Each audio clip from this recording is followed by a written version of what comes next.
यहाँ घास होती है, वो घास चारा मैं अपने गाय को खिलाता हूँ। जब गाय को खिलाता हूँ तो गाय दूध देती है। गाय दूध देती है तो उससे मैं माखन बनाता हूँ और माखन बना करके बेच करके अपने घर का खर्च चलाता हूँ। घर में माखन बेच करके ही हम लोग खाते पीते हैं। कन्हैया जी ने कहा, अच्छा ये बताइए कि इन्होंने कभी दर्शन दिया है आपको?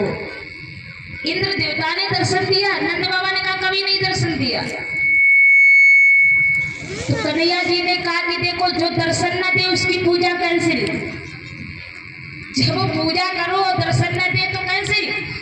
नंद बाबा ने कहा क्या कर रहे लाला? कन्हैया जी ने कहा हाँ, और नहीं मानते हो तो तुम करो पूजा तो करो, लेकिन पूरा ब्रजमंडल नहीं करेगा उनकी पूजा। नंद बाबा ने कहा क्यों लाला? कन्हैया जी ने कहा मैं जैसा कहूँ वैसा करो।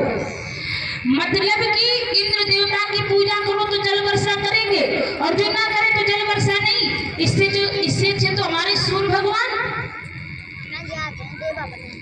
जो उनको जल देता है, उनकी पूजा करता है, उसको प्रकाशित करते हैं। जो नहीं देता उसके घर में भी प्रकाश भेजते कि नहीं भेजते? सबके यहाँ भेजते हैं। कन्हैया जी ने कहा कि बिल्कुल उसी प्रकार से करिए कार्य जैसे सूर्य भगवान। अब वो नहीं जल वर्षा करते, कोई बात नहीं। मैं तुम्हें बताता हूँ, हमारे यहाँ गिरिराज भगवान है, जहाँ पर चढ़ करके गैया चारा खाती है, उनकी पूजा करिए ना। नंद बाबा ने कहा तो क्या वो दर्शन देंगे? कन्हैया ने कहा 100% बिल्कुल इनसे दर्शन देंगे, तो पूजा करके तो देखो। नंद बाबा ने कहा यदि तुम्हारे भगवान दर्शन देंगे तो फिर चलो भाई, तुम्हारे भगवान की पूजा करके हम देख लेते हैं। जैसे कहा कन्हैया ने कहा फिर तैयारी करिए, बनाइए 56 भोग। अब भगवान के लिए 56 भोग बनने लगे। 56 भोग बना करके बैलगाड़ी में लादा भगवान ने कहा ला दो, और लाद करके लेकर के चलिए।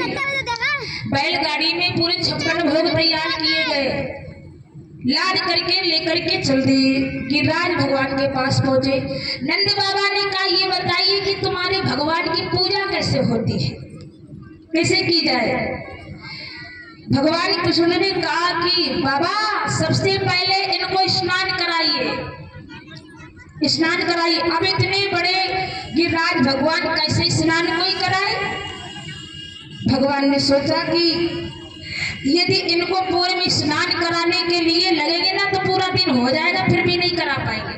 तो भगवान ने कहा ऐसा करो बाबा, तुम सब लोग आंखें बंद करो। सबने आंखें बंद की। भगवान ने मानसी गंगा को प्रकट किया। मानसी गंगा को प्रकट करके गिरिराज भगवान को स्नान कराया। अब देखिए, भगवान एक रूप से नंद बाबा के साथ, सबके साथ, और एक रूप से भगवान वहां पर पूजा स्वीकार करने के लिए तैयार। अब चंदन का लेप लगाया गया, तिलक लगाया गया, फूल माला चढ़ाई गई और भोग स्वीकार कराया गया। अब भगवान चतुर्भुज रूप में आकर के दर्शन दिए। अब दर्शन जैसे दिए सब लोग बड़े प्रसन्न।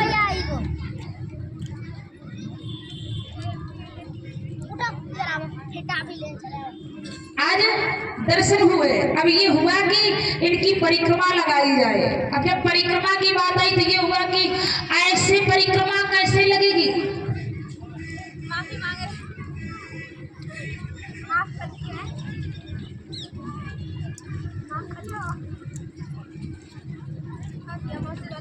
कैसे परिक्रमा लगेगी? तो ये हुआ कि चलो भजन का सहारा लेते हैं, भजन गाते हुए भगवान की परिक्रमा लगाएंगे। अब भगवान की परिक्रमा लगाने के लिए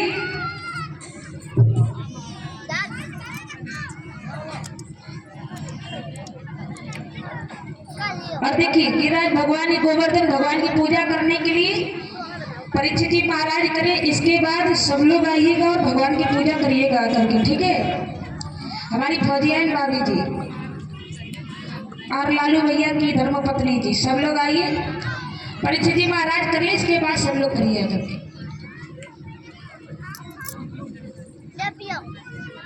बोली सच्चे दरबार की।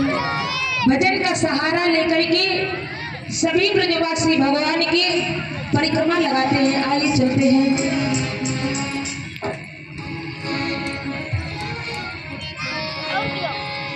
अरे अरे बड़ी करके तन मन धन, चलो रे चले सब गोवर्धन।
हरि बोले